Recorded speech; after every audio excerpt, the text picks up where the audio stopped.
At the family gathering, my sister declared, "Sign the deed to the $9.7 million estate over to me." When I refused, my mother angrily slapped me in front of everyone. She said, "You have no other choice. Do as you're told." The lawyer stared at her and whispered, "Do you know who actually?" Immediately, the entire room fell silent. The sting on my cheek was nothing compared to the burn in my chest. I stood there in the marble-floored living room of what was supposed to be my father's estate, surrounded by relatives who suddenly couldn't meet my eyes. The Pacific Ocean glittered through floor-to-ceiling windows behind us, oblivious to the ugliness unfolding in this Malibu mansion. My sister Victoria smirked from her position near the fireplace, her designer dress probably costing more than most people's monthly rent. She'd always been Mother's favorite, but this was a new level of audacity even for her. "I'm sorry, what were you about to say?" My mother's voice cut through the silence like a blade. She turned to the lawyer, Edward Chen, a distinguished man in his 60s who'd been my father's attorney for over 20 years. Her hand was still raised slightly, as if she might strike me again. The diamond bracelet on her wrist caught the afternoon light, a gift from my father on their last anniversary before he died 3 months ago. 3 months, and she was already trying to erase me from his legacy. Edward cleared his throat, his eyes moving between my mother and me with something that looked like pity mixed with professional obligation. "Mrs. James, perhaps we should discuss this in private. There are certain legal matters that need to be addressed before any transfers can take place." "Legal matters?" Victoria's voice was shrill. "Daddy left everything to Mom. She can do whatever she wants with it. Olivia doesn't deserve a single penny after the way she treated him." That was rich, coming from the daughter who'd barely visited our father during his final months.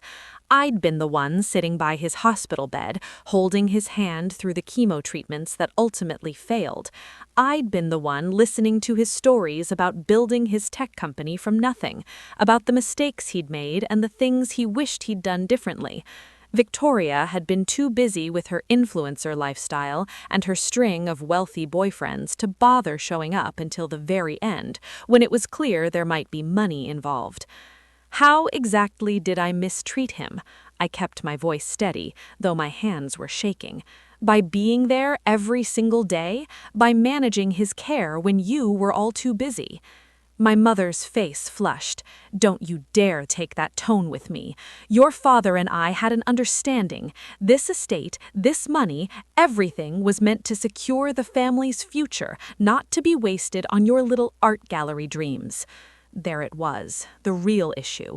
I'd committed the cardinal sin of wanting to do something meaningful with my life instead of marrying rich and living off family money like Victoria. After graduating from Stanford with a degree in art history, I'd spent 5 years working at various galleries in Los Angeles, learning the business, making connections. My dream was to open my own space, showcasing emerging artists, particularly women and minorities who struggled to break into the elite art world. My father had understood that dream. He'd even promised to help me fund it.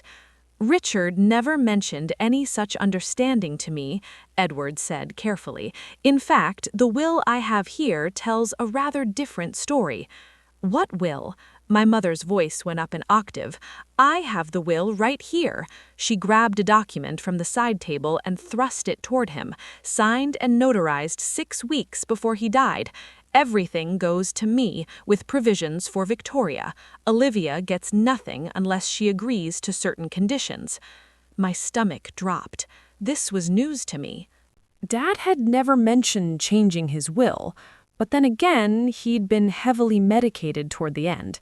How hard would it have been for my mother to manipulate him into signing something? Or worse, to forge his signature entirely? Edward examined the document she'd handed him, his expression carefully neutral. Then he reached into his briefcase and pulled out another set of papers. "This is interesting, Mrs. James, because I have a will here dated 2 weeks after the one you're holding. In this version, Richard left the Malibu property and 40% of his liquid assets to Olivia, with the remainder split between you and Victoria. He also established a trust for Olivia's gallery venture to be administered by me. The room erupted. Victoria started shouting about forgeries and manipulation. My mother's face went white, then red, then white again. My Uncle Tom, who'd been silent until now, suddenly developed a keen interest in the proceedings. My Aunt Sarah pulled out her phone, probably texting the family gossip chain. The vultures were circling. "That's impossible," my mother hissed. "Richard would never cut me out like that. We were married for 35 years. "He didn't cut you out," Edward said patiently. "You're still receiving the majority of the estate. But Richard was very clear in our final meeting that he wanted Olivia to have security and the means to pursue her passion. He felt she'd earned it through her dedication to him during his illness." I couldn't breathe. My father had done this for me. Even when he was dying, even when my mother must have been in his ear constantly, he'd made sure I'd be taken care of. Tears burned behind my eyes, but I refused to let them fall, not in front of these people. When exactly was this final meeting? My mother's lawyer instincts were kicking in. She'd practiced family law before marrying my father and becoming a full-time socialite. Richard was barely conscious those last few weeks. 3 weeks before his passing, he came to my office, alone. He was weak, but completely lucid. I have my secretary's notes and a video recording of the signing, as per California law for estate documents of this magnitude. "I want to see that recording," Victoria demanded. "You'll have the opportunity during probate," Edward said. "But I should mention there's more. Richard also left specific instructions about certain family matters that have come to light, matters that involve all of you." The tension in the room ratcheted up another notch. What was he talking about? What other secrets had my father been keeping? My mother's phone buzzed. She glanced at it and her expression shifted from angry to panicked in a heartbeat. "I need to take this," she said abruptly. "We're not done here, Olivia, not by a long shot."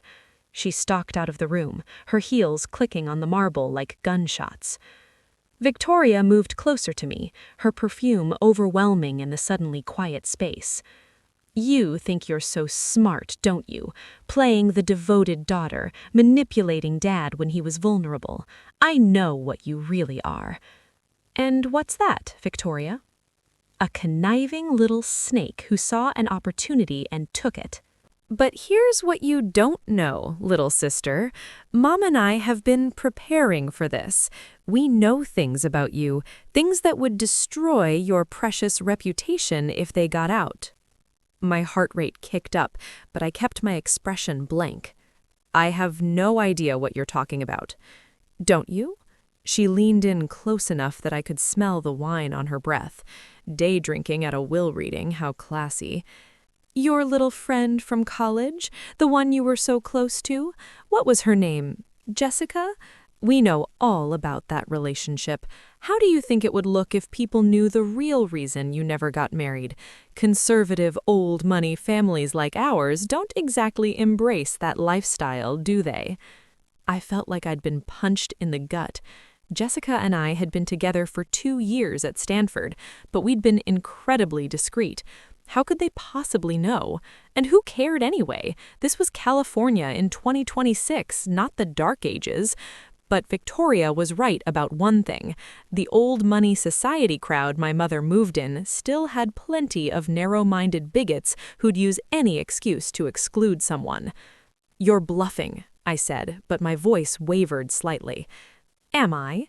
Mom has photos, emails, everything. One word from her to the right people, and your art world dreams are over before they start. No one will touch you. No one will fund you. You'll be radioactive." Edward reappeared at my elbow. "Olivia, might I have a word with you privately?" I followed him into my father's study, grateful to escape Victoria's poisonous presence. The room still smelled like my father's cologne and the cigars he'd secretly smoked, despite doctor's orders. His books lined the walls, a mix of tech industry histories and classic literature. This had been his sanctuary, the place where he'd make his deals and plan his strategies. "That was quite a display," Edward said once he'd closed the door. "I apologize for not warning you, but I wanted to see how they'd react." "What do you mean?" He sat down behind my father's desk and gestured for me to take the chair across from him. "Your father anticipated this exact scenario. He knew your mother and sister would try to manipulate the situation. That's why he took certain precautions." "What kind of precautions?" "He hired a private investigator 6 months before his death. He wanted to know exactly what he was dealing with in terms of family loyalty and integrity." Edward pulled out a thick folder from his briefcase. What he discovered was quite illuminating. My hands trembled as I took the folder. Inside were surveillance photos, bank statements, emails, and text messages. As I read through them, my blood ran cold.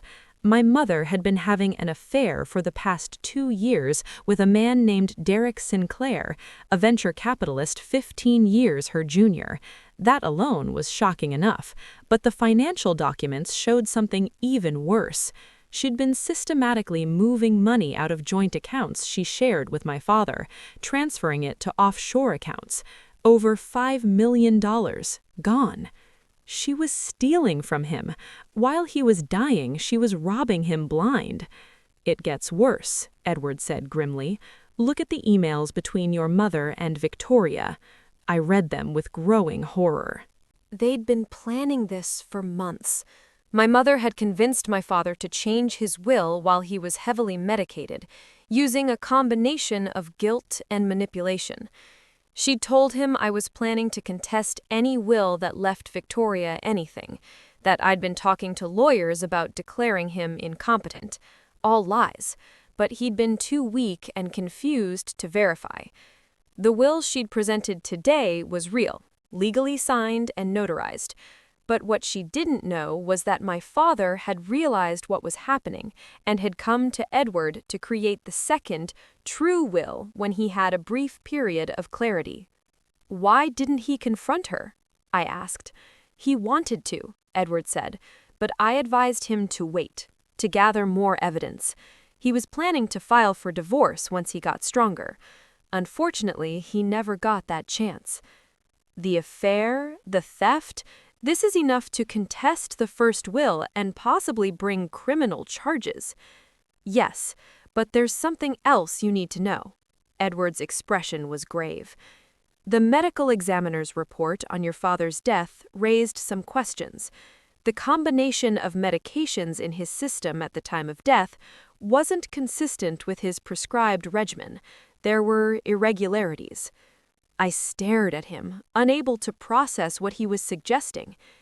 "You think someone—" "I'm not saying anything definitive, but the investigator your father hired continued working after his death, at my instruction, using estate funds. He's discovered some disturbing evidence about prescription medications that were filled by your mother at a pharmacy in Santa Monica, medications your father was never prescribed." The room spun around me. My mother had killed him, or at least hastened his death. My own mother had murdered my father for his money. "We need to go to the police," I said, standing up too quickly. "Sit down, Olivia." Edward's voice was firm. "We need to be smart about this. Your mother is a skilled attorney with connections throughout the legal system. If we go to the authorities now with what we have, she'll tie it up in legal knots for years. We need more concrete evidence, and we need to protect you." "Protect me from what?" "Your mother is desperate. Desperate people do dangerous things. She's already proven she's willing to commit murder. What makes you think she'd hesitate to harm you if you became a threat to her freedom?" A chill ran down my spine. My own mother, the woman who'd given birth to me, raised me, tucked me in at night when I was small. How had everything become so twisted? "What do we do?" I asked. "We play along, for now. We go through with the probate process. Let her think she's winning.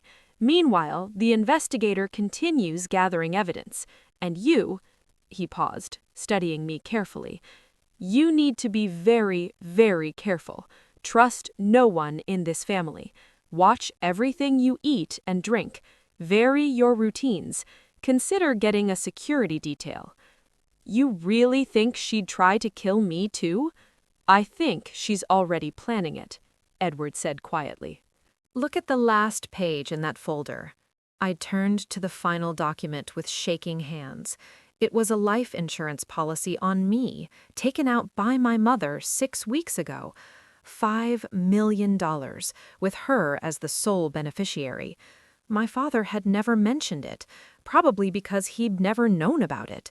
The signature on the application looked like mine, but I'd never signed any such thing. That's forgery, I breathed. Yes, and if something were to happen to you, she'd collect. Between that and the estate, she'd have everything she wanted. You're the only obstacle standing between her and complete control of your father's fortune. I thought about the slap earlier, the venom in her eyes. My mother didn't just want me out of the will, she wanted me gone permanently. So what's the plan? I asked, surprised by how steady my voice sounded. Something had shifted inside me. The scared, hurt daughter was gone, replaced by someone harder, colder, someone who understood that survival meant fighting back. We document everything, Edward said. Every interaction, every threat, every attempt at manipulation. We build an airtight case, not just for the will contest, but for fraud, theft, and potentially murder.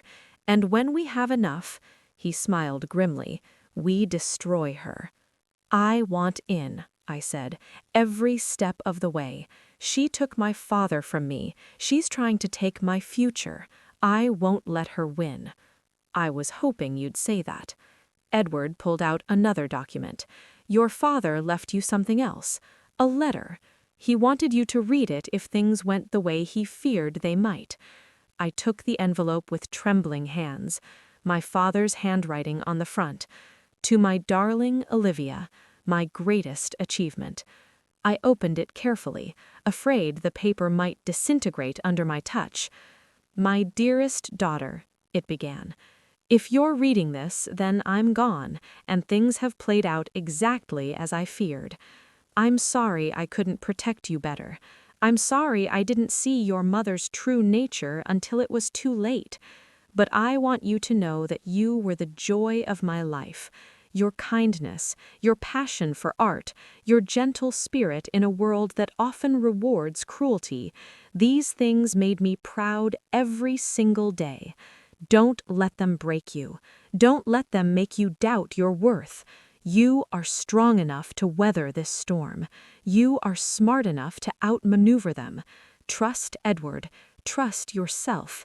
And know that I love you more than all the money in the world.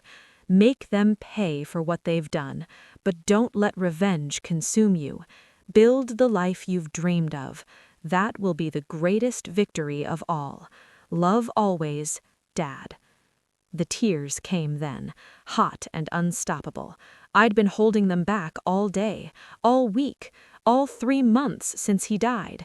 But here in his study with his letter in my hands, I finally let myself grieve. Edward tactfully looked away, giving me privacy in my pain. When I finally composed myself, I folded the letter carefully and put it in my purse. Thank you for giving me this. He made me promise I would when the time was right. Edward stood up. Now we should return to the others before they get suspicious. Remember, act defeated. Act like you're willing to negotiate. Let them think they've won. We walked back into the living room where my mother had returned and was deep in conversation with Victoria and Uncle Tom. They fell silent when they saw us, their expressions calculating. Well, my mother's voice was cold. Are you ready to be reasonable, Olivia? I took a deep breath, channeling every acting class I'd ever taken. I want to know what conditions you're offering. If I'm going to give up my claim to the estate, I need something in return. My mother's smile was victorious. I knew you'd see sense eventually. We're family after all. We take care of each other. The hypocrisy was stunning, but I kept my face neutral. Victoria and I have discussed it, and we're prepared to offer you a settlement. $1 million paid out over 5 years. In exchange, you sign away all claims to the estate and agree not to contest the will. 1 million out of almost 10. It was insulting, but I pretended to consider it. What about the gallery? Dad promised to help me with that. We'll discuss business ventures once the estate is settled, my mother said smoothly. But you'll need to prove you're serious about it. No more of this activist art nonsense. Real art that real collectors want to buy. In other words, she wanted control over my dream too. She wanted to turn it into something commercial and soulless, something that would reflect well on the family name without actually meaning anything. I need time to think about it, I said. You have 24 hours, Victoria cut in. After that, the offer drops to $500,000. We're being generous, Olivia. Don't throw it away because of pride. Edward touched my elbow. I think we should go. Olivia needs time to process everything. As we left, I felt my mother's eyes boring into my back. She thought she'd won. She thought I was weak, malleable, easily controlled. She had no idea what was coming. In the car, Edward made a call to the investigator. She took the bait. Yes, move forward with phase 2. I want everything on Derek Sinclair by tomorrow. And double-check those offshore accounts. We need proof she was planning this from the beginning. I stared out at the Pacific Coast Highway, watching the ocean blur past. My father had driven this route countless times, building his empire, providing for his family, trusting the wrong people. But he'd also left me the tools to fight back. The question was, did I have the strength to use them? My phone buzzed with a text from a number I didn't recognize. Your mother isn't the only one with secrets. If you want to know the truth about your father's death, meet me at Café Noir tomorrow at 2 p.m. Come alone, tell no one. I showed the message to Edward. His jaw tightened. Could be a trap. Or it could be the evidence we need. If you go, you take security with you. No arguments. I nodded, but my mind was already racing. Who had sent this? What truth were they talking about? And how many more lies would I have to uncover before this nightmare ended? The answer, I was beginning to realize, was that the nightmare was just beginning. My mother had started a war she thought would be easy to win. She was about to learn that her quiet, artistic daughter had inherited more than just her father's money. I'd inherited his strategic mind, his ruthlessness when crossed, and his absolute refusal to let betrayal go unpunished. Tomorrow, I'd start fighting back, but tonight, I'd mourn the family I thought I had and prepare for the battle ahead. Because one thing was crystal clear.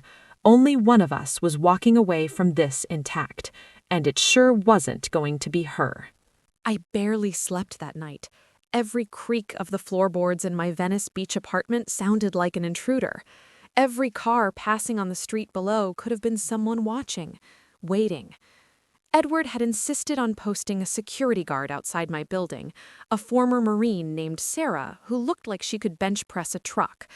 Her presence should have been comforting, but it just reminded me how real the danger was. My own mother wanted me dead.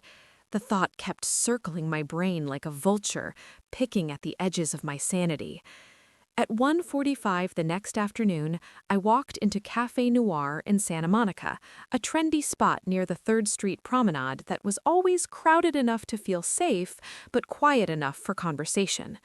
Sarah followed at a discreet distance, pretending to be absorbed in her phone while actually scanning every face in the room. Edward had wanted to come too, but the message had been clear. Come alone. We'd compromised on hidden security instead. I ordered a green tea and found a table near the window where I could watch the street. My hands wouldn't stop shaking. I dressed carefully that morning, choosing a simple black dress that could work for either a business meeting or a funeral. The symbolism wasn't lost on me. At exactly 2 o'clock, a woman slid into the seat across from me.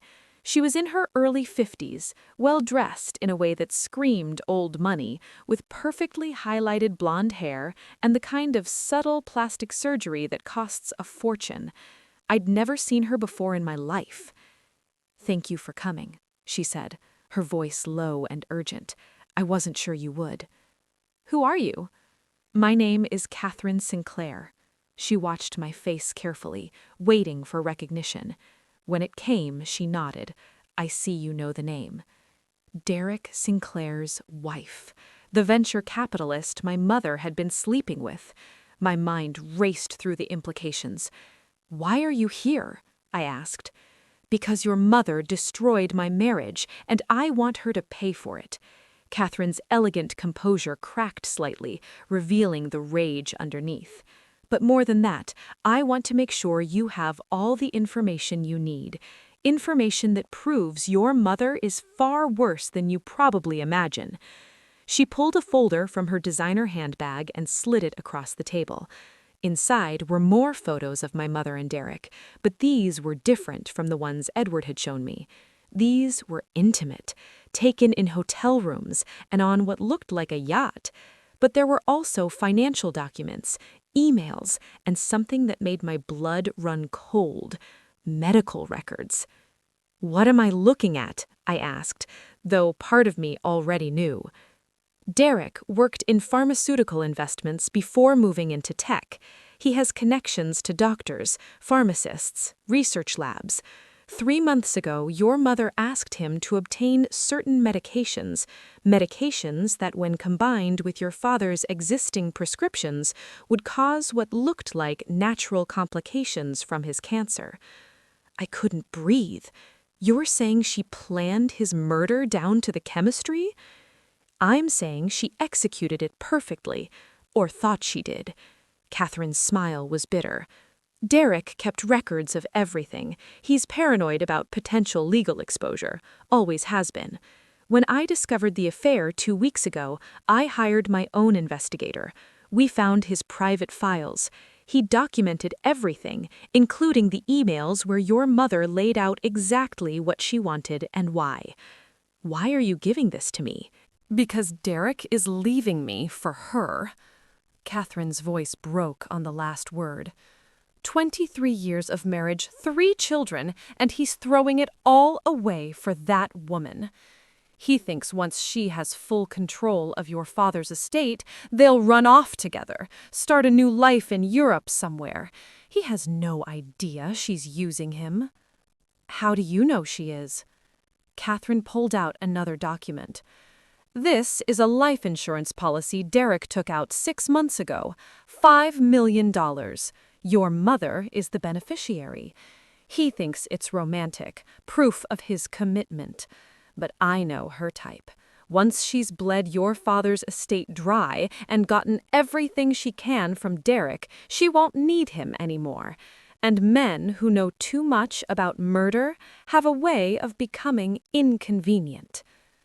The pieces were clicking into place with horrifying clarity.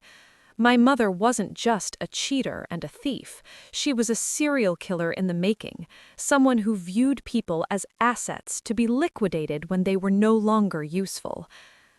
"I need these documents," I said. "Will you testify to how you obtained them?" "I'll do better than that." Catherine leaned forward. "I'll help you destroy her.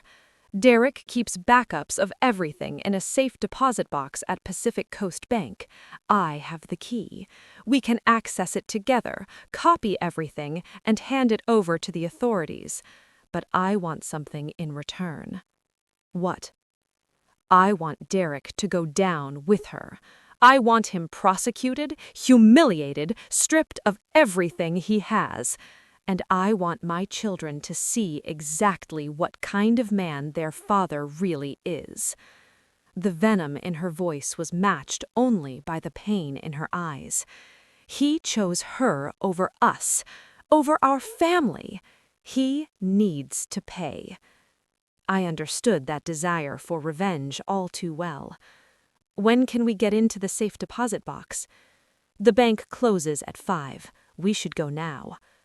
I texted Sarah a coded message Edward had set up. Meeting running long, heading to 2nd Street for coffee.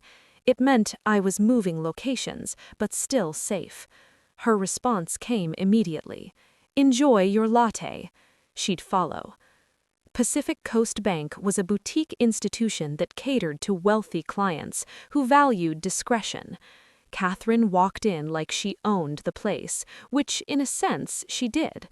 Her family money had been with this bank for 3 generations. The manager practically bowed when he saw her. "Mrs. Sinclair, what a pleasure. How may we assist you today?" "I need to access my husband's safe deposit box. I have the key and the authorization." She produced both with the confidence of someone who'd never been questioned about anything in her life. The manager's smile flickered slightly. "Of course. However, I should mention that Mr. Sinclair did specify that access requires his personal approval or her wife's in the event of separation or emergency." Catherine's smile was pure steel. "We're legally separated as of last week. Here are the papers. Now, are you going to let me access what's rightful in mine, or do I need to call my attorney and have a very unpleasant conversation about this bank's obligations under California law?" 5 minutes later, we were in the vault room with a long metal box on the table between us. Catherine opened it with steady hands, revealing exactly what she'd promised: hard drives, USB sticks, folders of documents, and several phones. "He keeps burner phones for his affairs," she explained, pulling out a device and powering it on. "This one is exclusively for communication with your mother. Everything's here. Every text, every call, every incriminating word." I scrolled through the messages with growing disgust. My mother and Derek discussing my father's deteriorating condition like it was a business merger, joking about how much longer the old man would last, planning their future together, and then, buried in messages from 3 months ago, the smoking gun. Detailed instructions about medication dosages, timing, and how to administer them without suspicion. "This is enough," I breathed. "This is more than enough to put her away for life." "Then we copy everything and take it to the police." "No," I looked up at Catherine. "Not yet. If we go to the police now, my mother will lawyer up immediately. She'll claim the evidence was obtained illegally, that you're a scorned wife making false accusations, that Derek was acting alone. We need her to incriminate herself further. We need a confession." Catherine studied me with new respect. "You have a plan." "The beginning of one, but I need your help and I need you to trust me." "What do you need?" Over the next hour, sitting in that cold vault room, we plotted my mother's downfall. Catherine would continue playing the oblivious wife, giving Derek no reason to suspect his files had been compromised. Meanwhile, I'd proceed with my mother's fake will, acting defeated and desperate. Edward would negotiate the settlement, making it look like I was caving to pressure. And at the final meeting, when everyone gathered to sign the documents, we'd spring the trap. The key was getting my mother to admit what she'd done, not just the theft or the affair, but the murder. And for that, we'd need her to feel completely secure, completely in control. Predators got sloppy when they thought they'd won. That evening, I called my mother.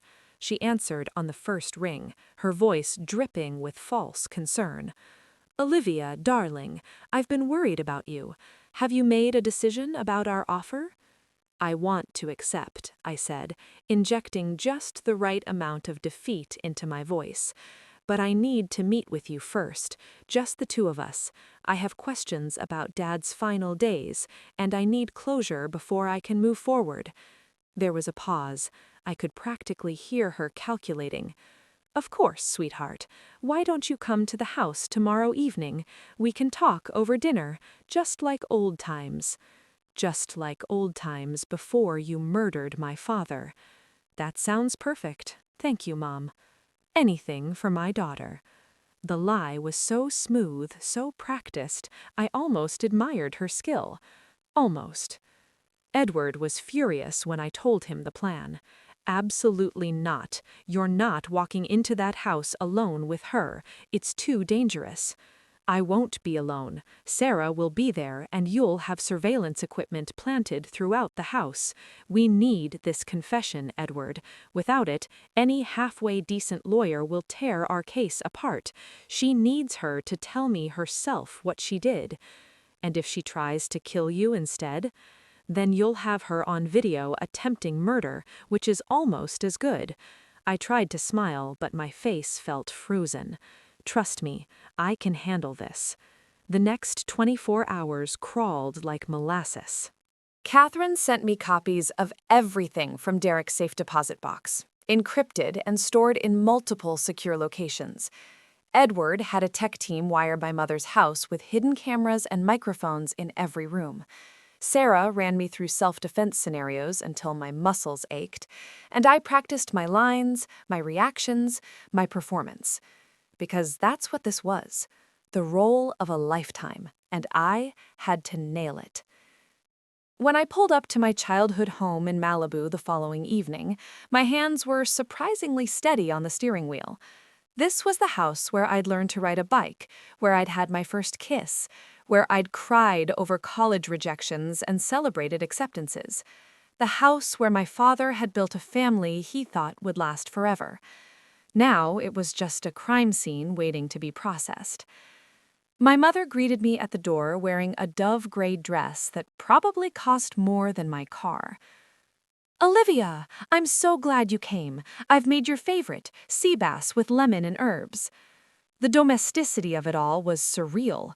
We sat in the formal dining room with its view of the ocean, eating off china that had been in my father's family for generations, making small talk about gallery openings and mutual acquaintances, playing pretend like we were still a normal family.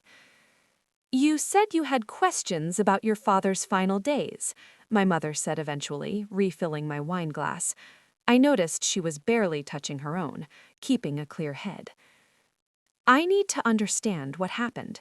The doctor said his decline was faster than expected, that there were complications they didn't anticipate. Cancer is unpredictable, sweetheart. You know that." But Dad was stable. The last scan showed the tumors were actually shrinking, and then suddenly, in less than 2 weeks, he was gone. My mother's expression didn't change, but something flickered in her eyes. These things happen. His body just gave out. Or someone helped it along. The words hung in the air between us like a blade. My mother set down her fork with careful precision. "What exactly are you suggesting?" "I'm not suggesting anything. I'm stating a fact. Someone gave Dad medications that interacted with his prescriptions in a way that accelerated his death. The question is who?" "You need to be very careful about making accusations like that, Olivia." Her voice had gone cold. "Grief can make people paranoid, irrational. You're not thinking clearly." "I'm thinking more clearly than I ever have." I pulled out my phone and set it on the table between us. On the screen was a photo of my mother and Derek on his yacht, clearly intimate. "Want to tell me about your relationship with Derek Sinclair, or should we skip ahead to the part where you had him obtain lethal drug combinations to murder your husband?" For a long moment, my mother just stared at the phone. Then she started laughing. It was a horrible sound, completely devoid of humor. "Oh, Olivia, foolish, naive Olivia. You really think you figured something out, don't you? You think you're clever? I think you're a murderer. Prove it." She leaned back in her chair, completely relaxed now that the pretense was gone. "You have some photos of me with a man who isn't your father. So what? We were separated emotionally for years. That's not illegal. The medications are illegal. The offshore accounts are illegal. The forged insurance policy in my name is definitely illegal. You have no proof of any of that." Just wild theories and circumstantial evidence. Meanwhile, I have a legal will signed by your father giving me control of everything. I have witnesses who'll testify that you were unstable, obsessed with your father's money, willing to say anything to get what you want. Is that what you're going to tell the police when they investigate? There's nothing to investigate. Your father died of cancer. End of story. She stood up, walking to the window that overlooked the ocean. You should have taken the settlement, Olivia. I was being generous, giving you something when you deserved nothing. But you had to push. You had to dig, just like your father toward the end, asking questions, getting suspicious. He made the same mistake you're making now. What mistake is that? Thinking you're smarter than me. She turned back to face me, and for the first time, I saw the monster behind the mask. I've been planning this for 3 years, long before your father got sick. I married him because he was rich and ambitious, but he was also boring and judgmental and so convinced of his own moral superiority. Do you know how exhausting it is to live with someone like that? To pretend to care about his little tech company and his charitable causes and his precious legacy. So you killed him for the money. I freed myself, she corrected, and I set up a beautiful new life with a man who actually appreciates me. Derek understands ambition. He understands that sometimes you have to be ruthless to get what you want. Derek's using you, I said. He's documented everything you've done, every crime, every conversation, every detail of Dad's murder. It's all in his private files, insurance in case you ever become a liability. For the first time, uncertainty crossed her face. You're lying. Am I? Ask yourself why a venture capitalist who's made a career of protecting his assets would commit multiple felonies without keeping evidence. You think he loves you? He loves your money. And the minute you're no longer useful, he'll use those files to cut a deal with prosecutors and throw you to the wolves. My mother's face had gone pale. How do you know about his files? Because his wife gave them to me, along with everything else we need to put you away for the rest of your life. I stood up, pulling a USB drive from my purse and tossing it onto the table. That's a copy. The originals are with the DA, along with a full confession from Catherine Sinclair about Derek's involvement. Your boyfriend is probably being arrested right about now. As if on cue, my mother's phone rang. She looked at the screen and her hands started shaking. Derek flashed across the display. She answered, and even from across the room, I could hear the panic in his voice. Rebecca, the police are here. They have a warrant. They're taking everything. What the hell did you do? My mother's face crumpled. I didn't do anything. This is Olivia. She's trying to frame us. Frame us. They have my files, Rebecca. They have everything. The medications, the emails, the bank transfers, all of it. The line went dead. My mother dropped the phone like it had burned her. You vindictive little witch. You don't know what you've done. I know exactly what I've done. I've gotten justice for my father, and I've made sure you'll never hurt anyone again. She lunged at me then, hands reaching for my throat with murderous intent. But I was ready. Sarah burst through the door from the kitchen where she'd been monitoring everything, tackling my mother to the ground with professional efficiency. Edward appeared from the study with 2 police officers right behind him. Rebecca James, you're under arrest for the murder of Richard James, conspiracy to commit fraud, and attempted assault, one of the officers said, pulling out handcuffs. You have the right to remain silent. As they read her rights, my mother's eyes never left mine. You think you've won? You're just like your father. Too soft, too sentimental. You'll never have what it takes to survive in this world. I don't want what you have, I said quietly. I never did. They led her away, still screaming threats and accusations. Victoria arrived just as they were putting our mother in the police car. She took one look at the scene and turned to me with pure hatred on her face. How could you do this to her, to our family? She murdered Dad, Victoria. She was stealing from him while he was dying. She was planning to kill me, too. I don't believe you. You're jealous because she never loved you the way she loved me. You're trying to destroy her because you're pathetic and alone and— Victoria. Edward's voice cut through her tirade. You should know that the DA is currently reviewing evidence that suggests you were aware of your mother's plans. Text messages between you discussing Olivia's elimination from the will. Emails about the insurance policy. You may want to contact your attorney. The color drained from her face. I didn't know about any murder. I swear I thought it was just about the will. Tell it to the prosecutor, I said, walking past her toward my car. The next few weeks were a blur of legal proceedings, media coverage, and family implosion. My mother and Derek were both charged with first-degree murder, among other crimes. Derek immediately started cooperating with prosecutors, trying to minimize his sentence by testifying against my mother. Catherine's testimony about the files was damning, and the physical evidence was overwhelming. My mother's lawyer tried every trick in the book, but there was no defending against the surveillance footage from the final dinner, where she'd essentially confessed to everything. Victoria was charged as an accessory after the fact for helping conceal evidence and obstruct justice. She took a plea deal, testifying against our mother, in exchange for probation and community service.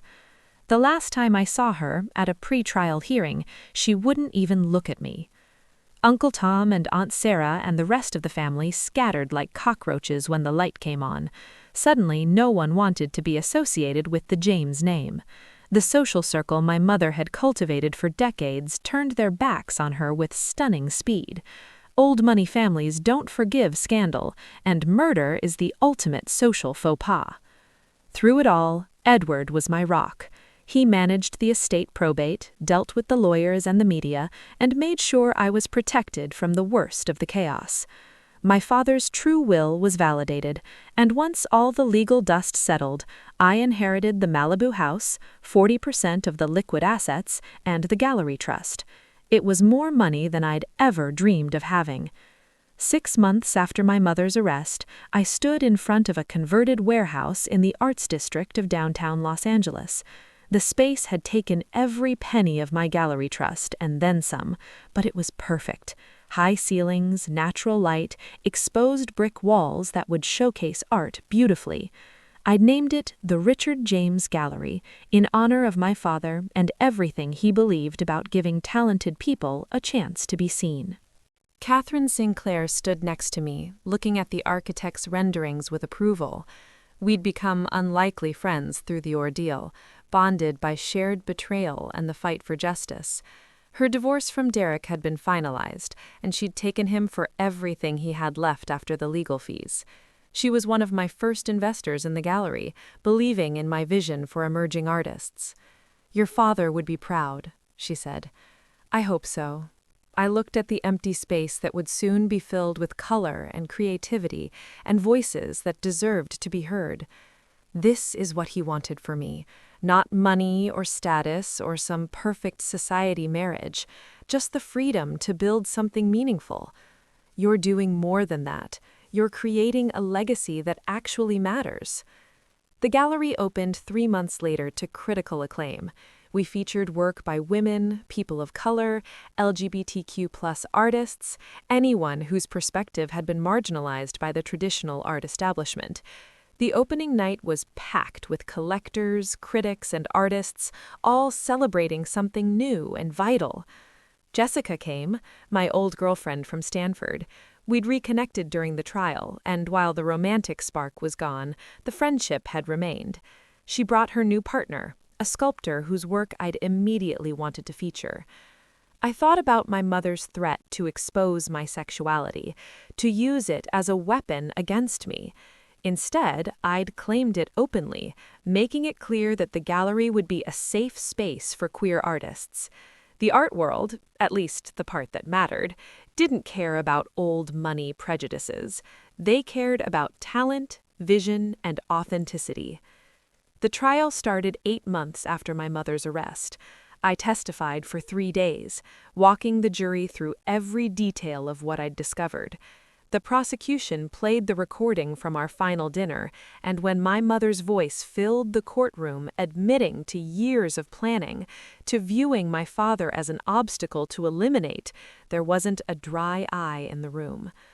Derek testified against her, trying to paint himself as a victim of her manipulation. The jury didn't buy it. They convicted both of them on all counts. My mother got life without parole. Derek got 30 years. Neither showed remorse, even at sentencing.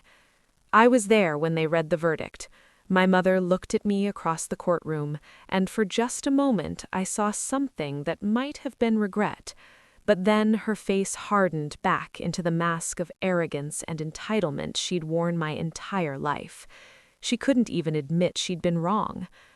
"I forgive you," I mouthed to her as they led her away. It wasn't true, not yet. Maybe it never would be. But I wanted her to know that I wasn't going to let her poison the rest of my life. I was choosing something different. Not revenge, but growth. Not bitterness, but purpose. 1 year after my father's death, I hosted a special exhibition in the gallery in his memory. We featured artists who worked in technology and art, bridging the two worlds he'd loved. The proceeds went to a foundation I'd established in his name, supporting underprivileged students pursuing careers in STEM fields or the arts. It was what he would have wanted. That night, standing in the gallery, surrounded by beauty and possibility, I finally let myself grieve properly. Not just for my father, but for the mother I'd thought I had, the sister I'd hoped would be my ally, the family I'd imagined we were. Those things had never really existed, but mourning them was still necessary. Edward found me in the back office, crying quietly over a photo of my father at my college graduation. He'd been so proud that day, beaming like I'd won the Nobel Prize instead of just getting a degree. "He knew," Edward said gently. "At the end, he knew what they were, and he knew what you were too. That's why he made sure you'd be protected. Not because you were weak, but because you were good. And good people need protection in a world full of predators." "Do you think I'm like her?" I asked. "I set a trap. I manipulated her into confessing.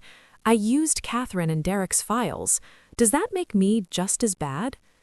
"No." Edward's voice was firm.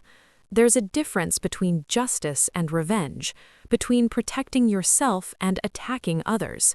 You didn't kill anyone. You didn't steal. You didn't lie except to catch a murderer. You did what you had to do to survive, and to make sure she faced consequences for her crimes. That's not wrong, Olivia. That's strength." I wanted to believe him. Most days I did. But some nights I still woke up wondering if I'd crossed some invisible line. If, in fighting my mother, I'd become too much like her. Those were the nights I'd come to the gallery, walk through the exhibitions, remind myself why I was doing this. Art was about truth, beauty, human connection, everything my mother had rejected in pursuit of money and status. As long as I held on to that, I told myself, I'd be okay. 2 years after the trial, I met someone. Her name was Maria. She taught art history at UCLA, and she had no idea who I was when we first started talking at a museum fundraiser. No idea about the murder trial or the family scandal or the money. She just liked my thoughts on postmodern sculpture and thought I had a nice smile. We took things slow. I'd been burned too badly to trust easily, but gradually, carefully, I let her in. Told her about my father, about the gallery, about everything that had happened. She listened without judgment, held me when the nightmares came, celebrated with me when the gallery won awards and recognition.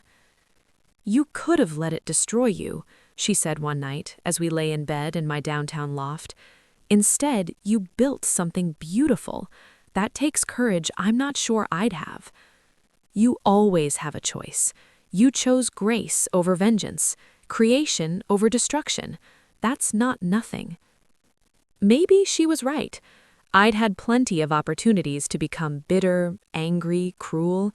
I could have used my father's money to wage legal warfare against everyone who'd wronged me, could have destroyed Victoria's life out of spite, or made sure Derek and my mother suffered beyond their legal sentences.